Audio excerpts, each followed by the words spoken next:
Salam, hörmətli tamaşaçılar, Elm TV-nin efirində sizləri xoş gördük. Bugünkü verilişimizin qonağı AMEA Memarlıq və İncəsənət İnstitutunun direktoru, AMEA-nın müxbir üzvü Ərtəkin Salamzadədir. Salam, xoş gördük Ərtəkin müəllim, xoş gəlmişsiniz verilişimizə. Mən istərdim ilk olaraq elə sualı Memarlıq İncəsənət İnstitutunun son fəaliyyəti barədə vermək istərdim. Deməli, bu il bildiyimiz kimi Prezidentin sərəncamı əsasında dahi memar Əcəmi Naxçıvaninin ilidir və eyni zamanda bununla bağlı tədbirlər planı düşünülmüşdür və Memarlıq İncəsənət İnstitutu bu arada bir tədbir keçirdi və həmçinin bir Respublika konfransı həyata keçirdi. İstədim elə ilk olaraq bu barədə fikirlərinizi bildirərsiniz. İlk növbədə dəvətiniz üçün təşəkkür edirəm. Bu il həqiqətən də mən deyərdim, həm bizim institut üçün, həm ümumiyyətlə ölkəmizin memarları üçün çox əhəmiyyətlidir. Çünki bu il dahi Azərbaycan memarı o vaxtı elə Atabəy dövlətinin baş memarı demək olar. Əcəmi Naxçıvanın 900 il yəni yubileyi qeyd olunur və bu haqda Azərbaycan Respublikası Prezidentinin sərəncamı verilmişdir. Biz çox şadıq ki, artıq bu yaxınlarda Əcəmi Naxçıvanın yaradıcılığına həsr edilmiş elmi sessiya keçirtmişik və bizim institutun əməkdaşları ilə yanaşı həm də ki, Naxçıvan, AMEA-nın Naxçıvan bölməsinin işçiləri, həm də Naxçıvan Dövlət Universitetinin əməkdaşları qoşulmuşdur. Elə keçən ilin 15 dekabr tarixdə Parisdə UNESCO-nun qərargahında demək Əcəmiyə həsr olunmuş dünya səviyyəli, yəni UNESCO çərçivəsində böyük bir tədbir keçirilmişdir və həmin o kitab orada onun təqdimat mərasimi keçirilmişdir. Biz bu yaxınlarda, yəni Novruz bayramından bir neçə gün qalmış, müasir Azərbaycan səhərsalma və memarlığı 2 nöqtə, qlobal çağırışlar və milli ənənələr bu adda demək, Respublika konfransını keçirtmişik və dediyiniz məsələlər orada çox geniş müzakirə olunub və onu da mən deməliyəm ki, bu sözün tam və əsl mənasında məhz Respublika səviyyəli və miqyaslı bir tədbir olub. Çünki bizim institutdan başqa digər 4 qurumun nümayəndələri iştirak etmişdir. Bunlardan mən yenə AMEA-nın Arxeologiya və Antropologiya İnstitutunu, Dövlət Turizm Agentliyi, Azərbaycan Dövlət Mədəniyyət və İncəsənət Universiteti və Miras İctimai Birliyini qeyd etməliyəm. Şəhərsalma və memarlıq ili çərçivəsində artıq keçirdiyimiz Respublika konfransı ilə yanaşı biz iyun ayının ortalarında həm də ki, beynəlxalq bir tədbir keçirmək fikrindəyik və onu da biz Azərbaycan-Almaniya Dostluq Cəmiyyəti birlikdə təşkil etmək fikrindəyik. Azərbaycanda Alman memarlığı. Çünki həm bütövlükdə Azərbaycanda, həm Bakıda vaxtı ilə xüsusi olaraq 19-cu əsrdə və 20-ci əsrin əvvəllərində Alman memarları tərəfindən tikilmiş çox belə görkəmli memarlıq əsərləri var. Eyni zamanda yəqin ki, bilirsiniz ki, Azərbaycanın bir neçə bölgələrində vaxtı ilə, məsələn, Helenendorf adlanan və yaxud da ki, Annendorf, yəni orada nəinki fəaliyyət göstərirlər, orada kompakt şəklində yaşayıblar da və bunların təbii ki, ümumiyyətlə mədəni irsi var və əlbəttə ki, bunlar tərəfindən orada tikilmiş gözəl binalar var və Almaniya tərəfindən buna maraq kifayət qədər böyükdür və mən düşünürəm ki, Azərbaycanda Alman memarlığı bu beynəlxalq konfransı həm institutumuz, həm Azərbaycan və Almaniya Dostluq Cəmiyyəti, həm də ki, bəzi Türkiyənin universitetləri və Almaniya qurumlarının iştirakı ilə şəhərsalma və memarlıq ili çərçivəsində keçiriləcək ən maraqlı tədbirlərin biri olmalıdır. İnstitut Memarlıq İncəsənət İnstitutu AMEA-nın əsas humanitar sahə üzrə əsas inkişaflarından biridir. illərdir fəaliyyət göstərir. Amma mən burada çox maraqlı isimlərin adını görürəm. Hətta Üzeyir bəy burada fəaliyyət göstərir. Başqa bizim böyük memarlarımız və bu sahənə bilavasitə bağlı olan şəxsiyyətlərimiz fəaliyyət göstərir. İstədim bu barədə də fikirlərinizi bildirəsiniz. Keçən il 25-ci ildə Azərbaycan Milli Elmlər Akademiyasının 80 illiyi ən yüksək səviyyədə qeyd olunub. Şəxsən ölkə başçısının cənab Prezident İlham Əliyevin iştirakı ilə və bizim də institutumuz, Memarlıq və İncəsənət İnstitutu, məsələ 45-ci ildə təsis olmuş, təşkil olunmuş qurumlardandır. Bizim də tariximiz elə 80 ilə bərabərdir və siz tamamilə doğru qeyd edirsiniz ki, bu tarixi dövr ərzində institutumuzda görkəmli şəxsiyyətlər və hətta mən deyərdim ki, dahi şəxsiyyətlər də fəaliyyət göstərib. Bilirsiniz ki, AMİA-nın təşkilçilərinin sayı 15 nəfər olubdur və 15 təşkilçilərdən 3-ü, yəni bizim sahənin təmsilçiləri olubdur. Bu, akademik Üzeyir bəy Hacıbəyli, bizim dahi bəstəkarımız, akademik Mikayıl Hüseynov və akademik Sadıq Dadaşov. Onlar, Sadıq Dadaşov və Mikayıl Hüseynov memarlardır. Və institutun 80 illik tarixi dövründə, mən deyərdim ki, yarısından çox bir dövrdə memarlar ona rəhbərlik edib. 40 il ərzində akademik Mikayıl Hüseynov, mən deyərdim ki,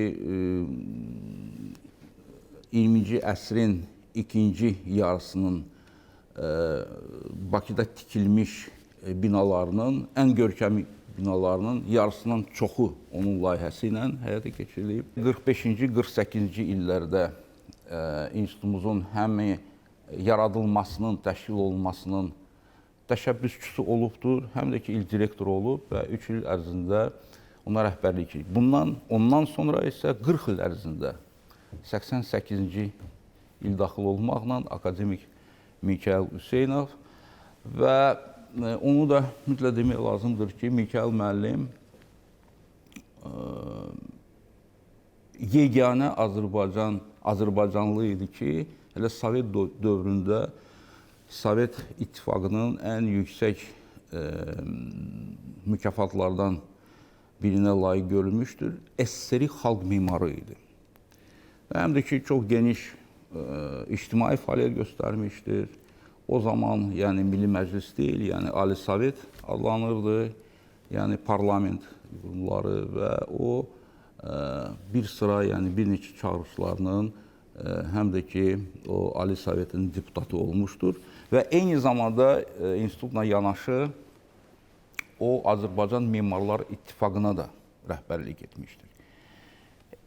Mikayıl müəllimin elmi fəaliyyətindən danışarkən, yəni mimar kimi yox, mimarlığı tədqiq edən bir alim kimi danışarkən sadəcə bir kitabın adını çəkmək, mən düşünürəm ki, kifayətdir. Azərbaycan Memarlıq Tarixidir.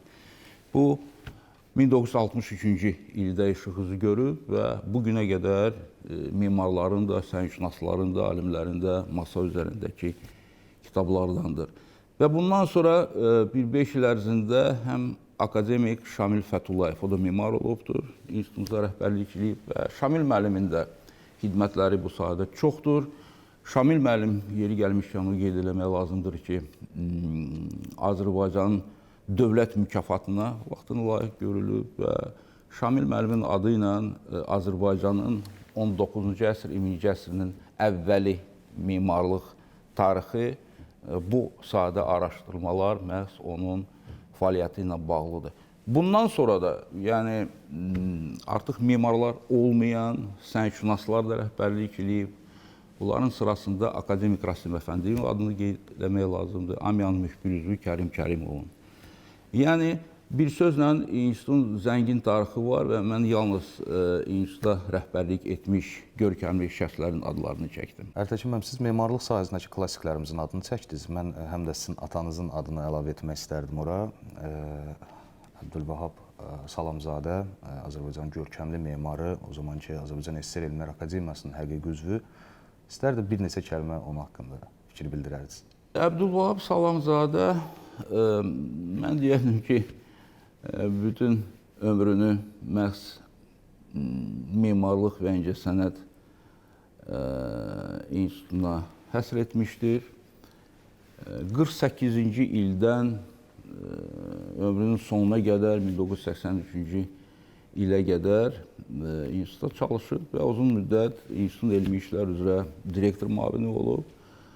O mimarlıq tarixçisidir və eyni zamanda müəyyən müddət o həm layihəçi mimar kimi fəaliyyət göstərib və onun ən məşhur əsərlərinin mən yalnız birinin adını çəkmək məqsədə uyğun hesab edirəm. Bu da Şuşada Vaqif türbəsidir. Və qısaca onu deyim ki, Əbdülvahab Salamzadə söhbətimiz yəni Əcəminin yubileyindən başlayıb.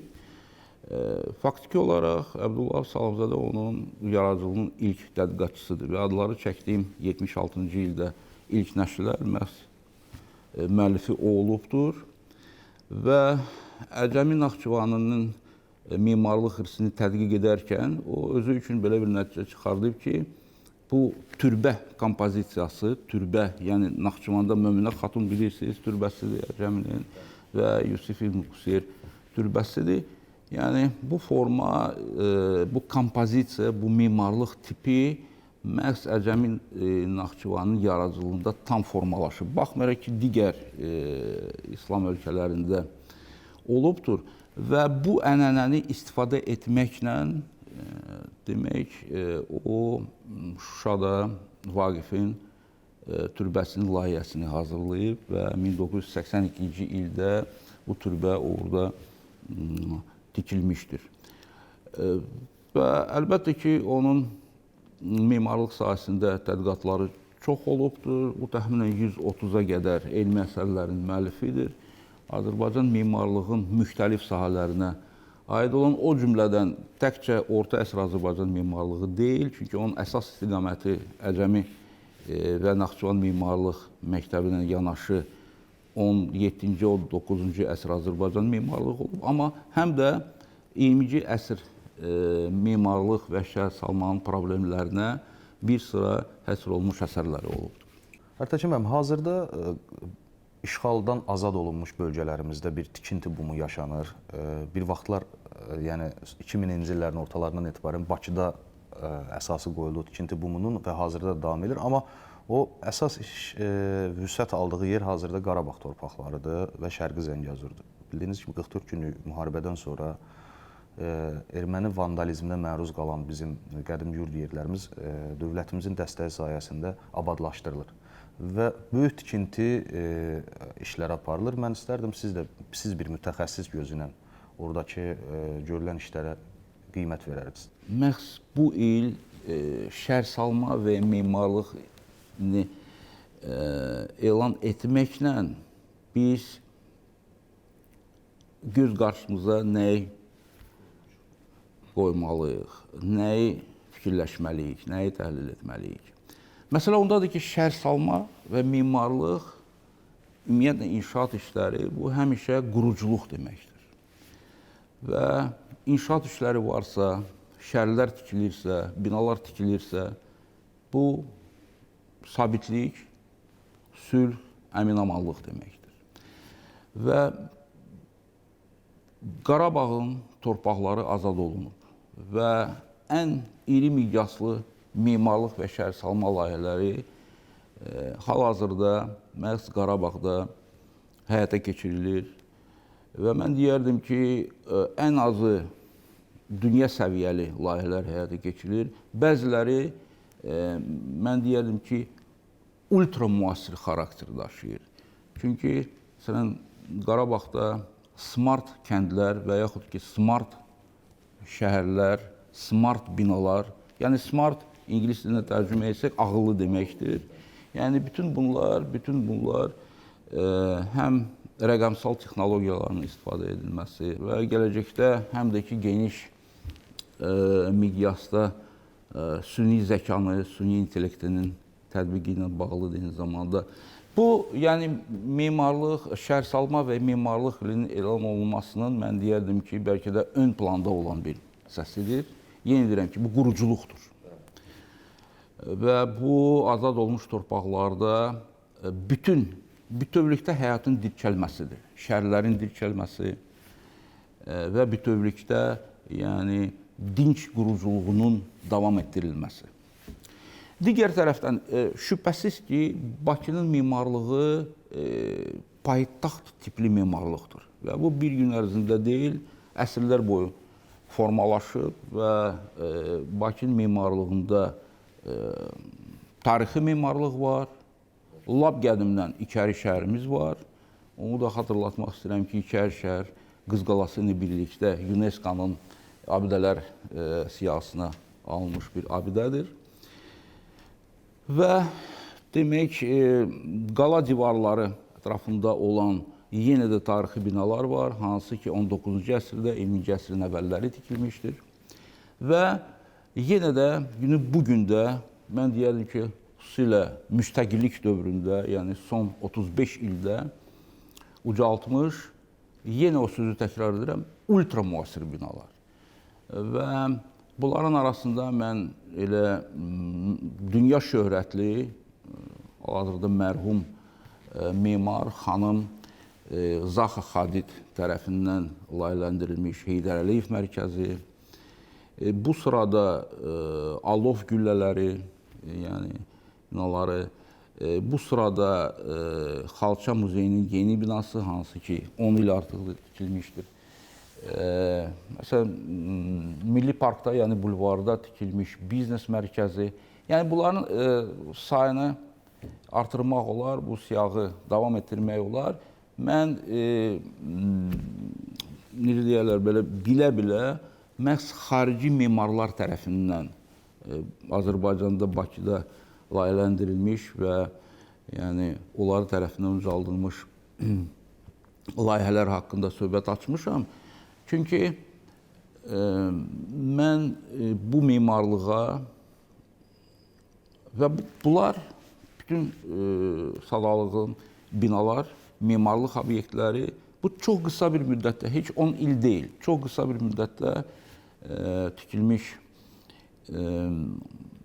binalardır və bu memarlığa mən qlobal çağırışlara cavab verən memarlıq deyərdim. Yəni, ümumi baxış budur. Təşəkkür edirəm, Ərtəkin müəllim. Mən sizə təşəkkür edirəm. Belə, hörmətli tamaşaçılar, bugünkü verilişimizin qonağı AMEA Memarlıq və İncəsənət İnstitutunun direktoru, AMEA-nın müxbir üzvü Ərtəkin Salamzadə idi. Sağ olun, gələn görüşlərə dək.